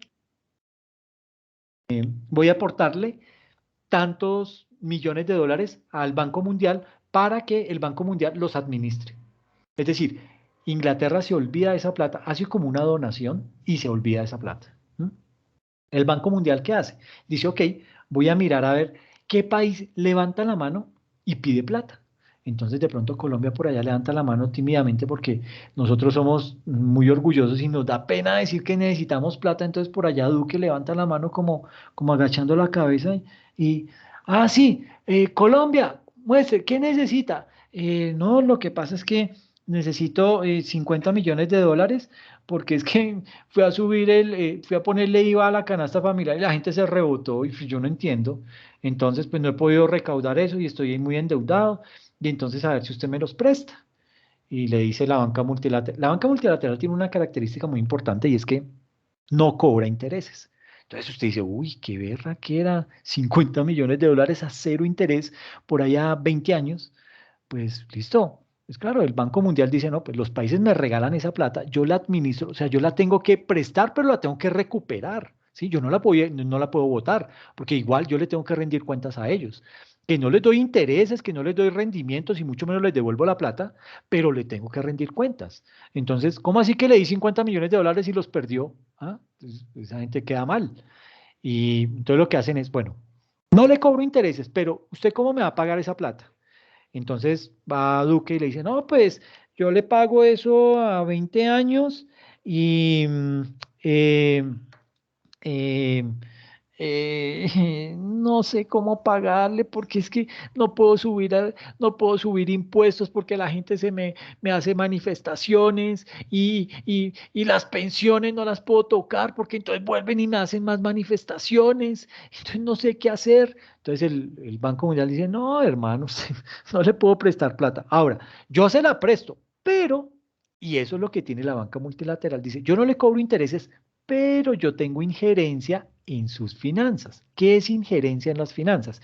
Le dice, ok, entonces, usted me dice que me va a devolver eso en 10 años y me dice que piensa pagármelo de esta y de esta manera, ok, yo con las cuentas que estoy haciendo, usted no me alcanza a pagar esos 50 millones de dólares en 10 años. Entonces, si quiere que yo se los preste, usted va a tener que implementar estos cambios a nivel interno de su país. Cambios como que, quíteme, elimíneme todos los subsidios de servicios públicos. Imagínese que le quiten el subsidio a los más pobres. Bueno. Segundo, usted me tiene que elevar la edad de pensión de las personas, porque de esa medida, si usted sigue manteniendo esa edad de pensión, las personas se van a seguir pensionando y usted va a tener que seguir pagando esas pensiones y menos dinero va a tener y yo no voy a poder recuperar esa plata. Usted me va a salir aquí con bobadas, que no tengo, que me falta, que refinancie, etcétera, etcétera, y yo no hago eso. Y le sigue poniendo condiciones, le dice, bueno, y ahora entonces usted tiene que vender tales empresas y tiene que eliminar la corrupción. Entonces Duque dice, no, hermano, ¿sabe qué? No, nada de eso puedo hacer. ¿Por qué? Porque es que imagínese, señor gerente del Banco Mundial, mi popularidad está cayendo en un 80%. Y ahorita me dice usted que quite los subsidios a los servicios públicos. Imagínese, me voy de este país como el peor presidente, que ya lo soy, pero me voy, nadie me va a olvidar. Y no me sirve eso. Y ahora usted me dice que amplíe la edad de pensiones. Peor, déjele eso a los candidatos ahorita, al nuevo gobierno. A mí présteme la plata y yo le dejo ese chicharrón a ellos. Y el Banco Mundial dice, no, usted me la está pidiendo. Entonces, si no, esperemos a que venga el otro presidente y me pida la plata. Entonces se va Duque con el rabo entre las patas y dice, no, no pude con el banco, con la banca multilateral. O sea, esa plática que pensaba conseguirme a cero interés, ahora me toca ir a buscármela con otro banco que me cobre una tasa de interés y de pronto una tasa de interés alta. ¿Por qué? Porque es que yo estoy calificado negativamente bajo las entidades de riesgo internacional. Entonces, me pueden prestar, pero me prestan a un interés más alto. Entonces, ¿qué hago? ¿Sí? Pero con todo y eso, tiene que salir a endeudarse. ¿Por qué? Porque las cuentas no le dan. ¿Ok? Entonces, vamos a mirar esa parte. Entonces, esto es el grueso de la distribución de los ingresos del Estado. ¿Listo? Ahora, miércoles, espéreme un momentico, porque es que esta no es, este es el presupuesto del 2021. Yo tengo por acá el presupuesto del 2022 para que lo veamos y empecemos a analizar unos componentes muy particulares que tiene ese presupuesto que ya está aprobado y ninguno de nosotros dijimos nada, ¿ok? Entonces, espérenme, porfa.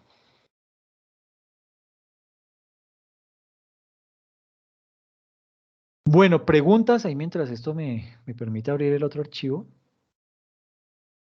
Preguntas, dudas que tengan.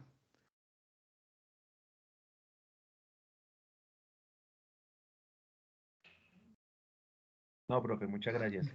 ¿Todo bien? Cuidado. Todo ¿Sí? claro. ¿Sí está claro? Bien, qué bueno. Sí, señor. Ok, gracias.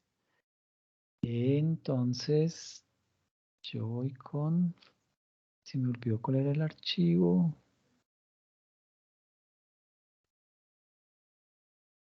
Creo que es este.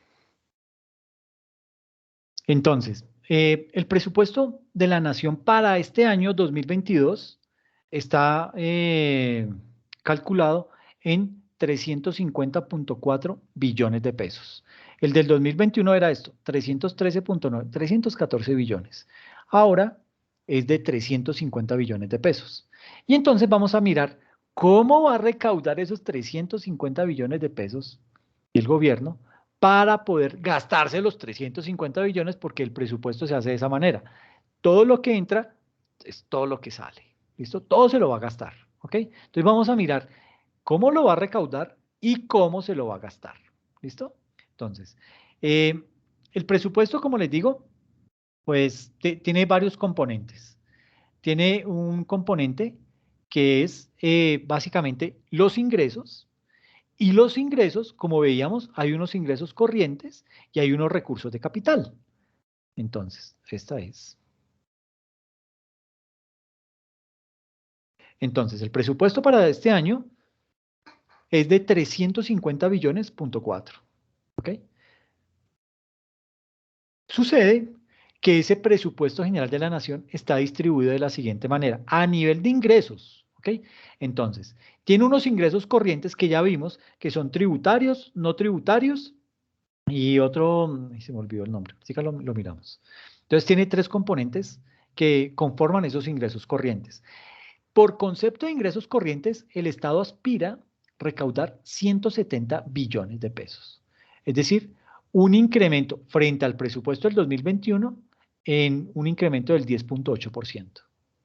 En recursos de capital, recuerdan que recursos de capital son las utilidades de las empresas, están el nivel de endeudamiento, ¿ok? Y lo que recauda por establecimientos públicos. Entonces, en recursos de capital aspira recaudar 146 billones, es decir, un crecimiento del 18,1%. Mire que este es el rubro que más creció. 18.1 frente al 10.8 y frente a las otras cifras que son negativas, que no llegan ni siquiera al 1% y que el presupuesto general creció en 5,3%. De establecimientos públicos, es decir, de esas utilidades de los establecimientos públicos se aspira a recoger 18 billones de pesos. Fondos especiales, 12 billones de pesos y rentas para fiscales, 2.4 billones de pesos, para un total de 350 billones de pesos que aspira a recaudar el gobierno nacional. Pero aquí hay una partecita muy importante y es este rubro, recursos de capital. ¿Por qué le digo que es importante? Porque de acá, ¿cómo va a obtener esos 146 billones el gobierno? Pues sencillo, tal y como les decía, se va a endeudar internamente, se va a endeudar aquí dentro de Colombia en 62.8 billones de pesos y se va a endeudar por fuera en 39 billones de pesos. Es decir, la sumatoria de estos dos rubros da 102 billones de pesos de 146 billones. O sea, nos vamos a endeudar en la tercera parte, casi la tercera parte, del presupuesto de la nación para poder cubrir los gastos. Dígame si esas finanzas no están descuadradas. Esta pregunta es para las mujeres. Dígame usted como mujer, ¿qué ve acá? Porque los hombres somos muy desordenados con las finanzas y procuramos hacer este tipo de cosas. Cuando no tenemos plata, vamos y buscamos un préstamo y suplimos la necesidad. Una mujer no. Una mujer no hace eso. Una mujer dice, no hay plata, pues aguantamos. No hay plata, pues no hay viaje. No hay plata, no hay ropa.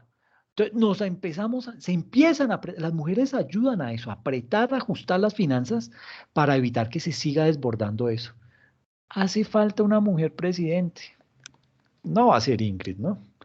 Pero hace falta una mujer que le ponga orden a esto. ¿Por qué? Porque nosotros, mire, nos vamos a endeudar en 102 billones de pesos para poder gastarnos 350. ¿Ah? Eso no tiene presentación. Y ahora, súmele que por utilidades de las empresas del Estado se espera recibir 7.69 billones. Pero aquí hay una cifra escondida, esta disposición de activos. ¿Usted qué entiende por disposición de activos? Dígame lo que quiera, lo que se le ocurra. Yo no lo estoy calificando ni mucho menos. Dígame usted qué opina, qué cree que es disposición de activos. Y no se vale googlearlo, así a su criterio. Dime. Así como tomar bienes del Estado, que si por ejemplo el Estado tiene a su nombre departamentos, bienes materiales, algo así. No sé. Exactamente, vender activos que le pertenecen a la nación. Y ahí es en donde uno empieza a decir, ok, bueno, listo, pues sí, cuando no hay, pues uno vende el carro y recoge plata y con eso paga lo que debe y etcétera, etcétera, ¿sí? Eso no se ve tan mal. Pero lo malo está en que el gobierno no dijo y el Congreso no preguntó qué es lo que va a vender. Dígame usted, señor presidente, qué empresa es la que va a vender o qué empresas va a vender o de qué activos se va a desprender para recaudar esos 7.10 billones de pesos. Y ahí es en donde uno empieza a ver lo mañoso de los gobiernos. ¿Por qué no son claros? ¿Por qué no son transparentes y dicen lo que piensan hacer para que la ciudadanía no se lleve sorpresas incómodas más adelante? Esto pasó por debajo, los congresistas se hicieron los de la vista gorda, ninguno preguntó y esto ya quedó aprobado. O sea que se viene una venta por ahí oculta, quién sabe de qué, de pronto de un Monte Santurbán, ¿sí? Que eso está que lo persiguen los árabes porque ahí parece que hay oro, o el Valle del Cocora en el Quindío, porque ahí también se estima que hay oro. Debajo de esa hermosísima vegetación, se estima que hay oro, entonces posiblemente venda esos terrenos también y empieza a recaudar los 7.10 billones de pesos que necesita hoy en día el gobierno. ¿Ok? Entonces, eso es lo feo de este tipo de situaciones, que no le dicen a la población la realidad de lo que pretenden hacer, ¿sí? Y puede que me digan unas verdades, pero me oculten otras. Y eso no es transparente. ¿Cómo ha estado el presupuesto en el último tiempo, desde el 2014 a hoy? Arrancó en el 2014 con un presupuesto de 203 billones, aumentó a 210 billones, luego subió a 215 billones, bueno, 216, luego pasó a 224, subió a 233 y aquí ya empieza a subir descaradamente, ¿no? Del 2018 al 2019, 249 billones de pesos y uno dirá, ah, claro, es que aquí subió Duque y entonces, claro, había que implementar el proceso de paz y eso vale plata. Pues cero, eso no lo hizo. Entonces, ¿en qué se gastó esa plata? Y mire que incrementó en 16 billones de pesos. ¿Qué se hizo? Fue el mayor incremento del presupuesto de todos los años, porque aquí creció 7 billones, aquí creció 5, aquí creció, bueno, 2,16 al 24 creció 8, aquí creció 9, y aquí creció de 2,33 a 2,49, creció 16 billones, ¿ok? Entonces, ¿en qué se gastaron esa plata? Si ni implementaron el proceso de paz, mataron líderes sociales al 100. ¿Qué pasó ahí? No había pandemia, ¿sí? Luego, 2020, el presupuesto pasa de 2,49 a 2,63 y viene el disparate completo con pandemia y todo, ¿sí?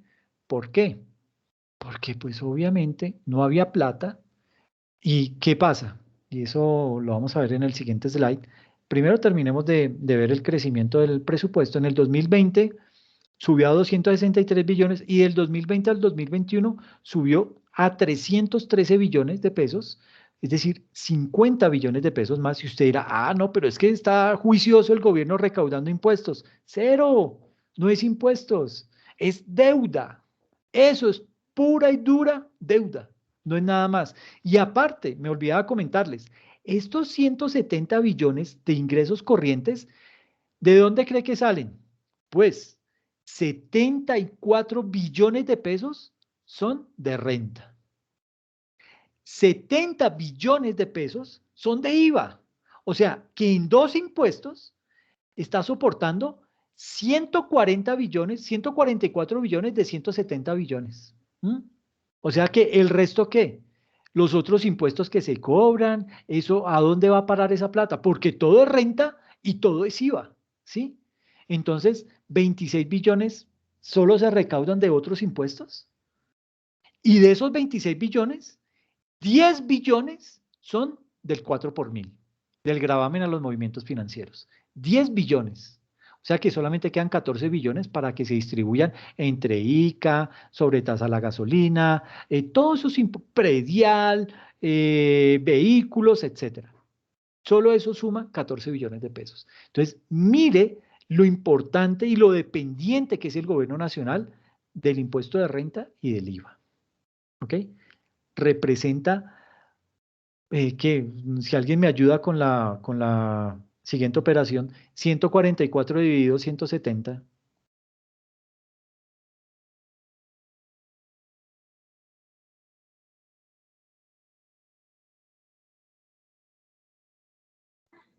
$0,85. Exacto. Eso significa que entre renta entre renta e IVA, eso pesa el 85% de los ingresos del país. Y eso es fatal, no podemos ser tan dependientes de esos impuestos. O es que no están haciendo bien la tarea con el resto de impuestos, o definitivamente esto hay un hueco en alguna parte porque no puede ser que dos impuestos recauden el 85% de los ingresos corrientes. Eso no tiene presentación, ¿sí?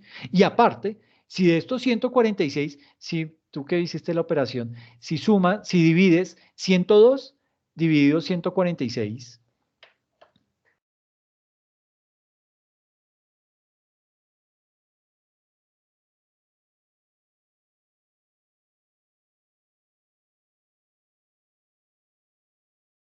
$0.70. exacto, el 70% de los recursos de capital provienen de deuda. O sea, de estos 146 billones, el 70% los vamos a conseguir endeudándonos. Son las peores finanzas del mundo, ¿sí? Estamos desordenados, nuestras finanzas están descuadradas de cabo a rabo, completamente. Esto hay que hacer algo, hay que hacerle una reingeniería al sistema tributario, hay que poner una mujer para que nos ayude a organizar esta deuda, no nos podemos seguir endeudándonos, ¿sí? Y aparte, entonces mire cómo está asignado los gastos, porque esto eran los ingresos, ¿sí? Ahora, ¿cómo nos vamos a gastar eso que recogemos? Pues sencillo, vamos a gastarnos 68 billones pagando la deuda, ¿ok? O sea, nos vamos a endeudar en 102 billones para poder pagar 68 de deuda. Dígame si eso no es destapar un hueco para tapar otro. Esto es lo peor que se puede hacer en finanzas. Endeudarse para pagar una deuda. Pero bueno, así estamos. Deuda pública, 68 billones. Educación, que me parece bueno, 49 billones de pesos, pero es que aquí no cuentan que aquí está metida la nómina de los docentes. Usted dice 49 billones, uy, entonces aquí hacen escuelas, colegios, las universidades están bien dotadas. No, ahí está metido el salario de los docentes. Entonces, pues, nada que hacer. Ese es el presupuesto, ¿ok? 49 billones para educación, 41 para salud, 34 para trabajo, luego sigue defensa, hacienda, prosperidad social. Esta era la ley de, ¿cómo se llama esta ley? La 2155, ley de inversión social, una cosa así. Pues aquí le tenía que crecer, creció un 45%, ¿por qué? Porque pues tiene que pagar los subsidios, ayudar a las personas que lo necesitan, personas desempleadas, microempresas que necesitan ayuda en las nóminas, etcétera, etcétera. Entonces, pues eso sirve. Problemas. Entonces, frente al gasto, ¿qué se ve de problemas? Lo primero, pues la registraduría se le aumentó su presupuesto un 100% y pues uno dice, pues sí, es que tenían que comprar un software para el tema de las votaciones. Dios quiera que no le vayan a meter la mano a esas votaciones porque el pueblo está emberracadísimo y donde esto haya fraude, no me quiero ni imaginar lo que puede pasar. Pero bueno, aquí 100% de incremento en el presupuesto de la registraduría. Fue el que más aumentó. ¿Qué más viene acá? Bueno, esto sí es un descaro. La Presidencia de la República aumentó su presupuesto un 36%. ¿Dónde está la famosa austeridad que decía? ¿Sí? Lo que hacen con las manos lo dañan con los pies definitivamente. Y a propósito de que nos íbamos a convertir en el Silicon Valley de Latinoamérica, a ciencia, tecnología e innovación le quitaron el 20% del presupuesto. ¿Cómo carajos queremos ser el Silicon Valley si no hay plata para ciencia, tecnología e investigación? ¿De dónde cree que sale lo innovador? Pues de la investigación. Como decía alguien que conozco, no sea bruto. ¿Cómo hace eso? ¿Por qué le quita el 20% a ciencia, tecnología e investigación? ¿Ah? A la paz, mire, un 4%. Esto nos tiene completamente fregados, este tema. ¿Por qué? Porque no lo implementó a plenitud. Se puso a tomar del pelo con eso y mira el problema social que hay tan grande. Asignación por tipo, entonces, gastos de funcionamiento. Toda la nómina que hay que pagar, a excepción de los profesores que está aquí metido, los gastos de funcionamiento de la nación suman 209 billones de pesos. ¿Ok? El servicio de la deuda, 71.7 billones de pesos. Y para temas de inversión, 69 billones de pesos. En esto nos vamos a gastar la plata. ¿Listo? Y para cerrar rapidito, no, pues bueno, no les, es que si me meto con esta gráfica me meto en un tema más grande. Eh, digamos que voy a pasarlo rápido. Ah, bueno, aquí este es importante. Esta es como la mujer de las finanzas. Entonces, ¿qué pasó? Sucede que el gobierno, por allá en el año 2014, se dio cuenta que las finanzas venían mal. ¿Por qué venían mal? Porque veníamos de una bonanza petrolera en donde el petróleo lo pagaban como a ciento y pico de dólares el barril. Y como venía, esos pagos nos los hacían en dólares y aquí los transformábamos en pesos, eso era muchísima plata. Entonces Colombia empezó a gastar plata y a importar comida y a hacer miles de cosas. ¿Y qué pasó? Se acabó la bonanza petrolera y empezamos a endeudarnos. ¿Ok? Entonces, sabiamente alguien dijo, se necesita una mujer y dijeron, vamos a crear a la regla fiscal de Colombia, la regla fiscal en Colombia. ¿Cómo crearon esa regla fiscal? Bajo la ley 1473 de 2011 y empezó a implementarse en el 2012. ¿Listo? ¿Y esa regla fiscal qué buscaba?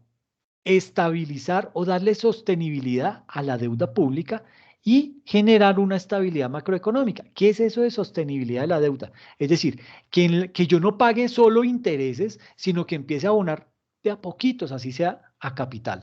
¿Listo? Eso es lo que busca la regla. Y aparte me dice, esa regla fiscal pues tiene un comité y ese comité ¿qué hace? Discute cuál va a ser el margen de endeudamiento que puede tener el gobierno en un año. Entonces, mire, por ejemplo, aquí en el 2015, el margen de endeudamiento era el 44,6%, para el 2016 solo subió un 1%, ¿sí? Solo en un 1% se pudo endeudar. Para el 2017, en un 1% se pudo endeudar. Para el 2018 ya, bueno, sí, nos tocó endeudarnos casi que en 2%, 2 punto algo por ciento. Para el 2019 nos endeudamos un 1%. Para el 2020 ya la deuda subió, le dijo, pues aquí ya era pandemia, ¿sí? Entonces, ¿qué hizo la regla fiscal? La regla fiscal se puso una venda, se tapó los oídos y dijo, señor presidente, haga lo que usted quiera, endeúdese. ¿Por qué?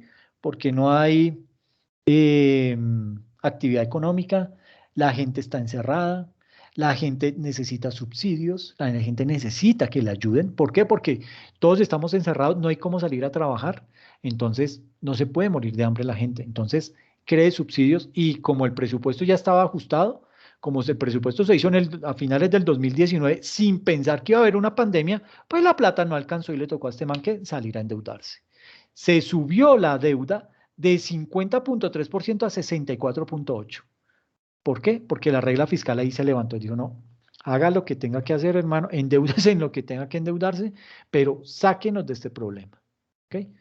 Y para el 2021 ya dijo la regla fiscal, bueno, disimule un poquito, no se vaya a endeudar otra vez más, bájele por allá, suba, endeúdese por ahí en, ojalá menos del 1%. Y eso fue lo que hizo. Pero mire el salto que tuvimos de 50 a 65 que estamos hoy. ¿Ok? Entonces, pues desafortunadamente, eh, esta es una radiografía de la situación colombiana y por eso es importante centrar nuestro motivo de estudio en los impuestos. ¿Ok? Quería darles ese contexto, quería darles ese panorama lúgubre, un panorama maluco, pero pues es la realidad, no hay cómo tapar esto con, con un dedo. Desafortunadamente, esto es lo que está pasando y es en lo que nos encontramos el día de hoy. No sé si hay alguna pregunta, alguna inquietud frente al tema. ¿Estuvo muy ladrilludo? No, profe, de verdad que muy interesante todo este tema de los impuestos. Ay, muchas gracias. Yo pensé que se me habían dormido, como ya no los veía por acá. Yo decía, se fueron. Ok, Interesante, profe, pero me toca volver a ver el video. sí, vaina, y eso. No, profe, me parece muy interesante y me gustaría como, pues hay cositas que le pasan a uno, pero me parece bastante interesante porque a veces uno no está como muy claro en esos temas de impuestos y pues de eso se trata, ¿no, profe? Pues de aprender y saber cómo es el manejo que le da como la parte gubernamental a estos temas. No, qué chévere, me alegra que te motives a estudiar esta parte porque esto es un poco de macroeconomía, pero te va a ayudar a entender la problemática en la que estamos y el papel tan importante que juegan el recaudo de los impuestos y la medida en que nosotros como ciudadanos tomemos conciencia de que pues hay que contribuir con el Estado, ¿ok? Me agrada mucho que les haya gustado la sesión y pues nada, pues entonces nos vemos dentro de 8 días con las pilas puestas, ¿ok? Recuerden que mañana hay sesión de tutoría. Si alguien tiene alguna duda, alguna cuestión, pues nos podemos ver ahí en la sesión y la aclaramos, ¿ok? Muchas Vale, gracias. profe, muchas gracias. Bueno, cuídense mucho, descansen. No, profe, muchísimas gracias. A ti, Javier, lo mismo, que estén bien. Gracias, profe. A ti, Marian, que estés bien. Gracias, profe, que descansen. Lo mismo, Sandra y Diana, cuídense mucho. Feliz noche, profe, gracias. Ok, cuídate mucho, que te vaya bien.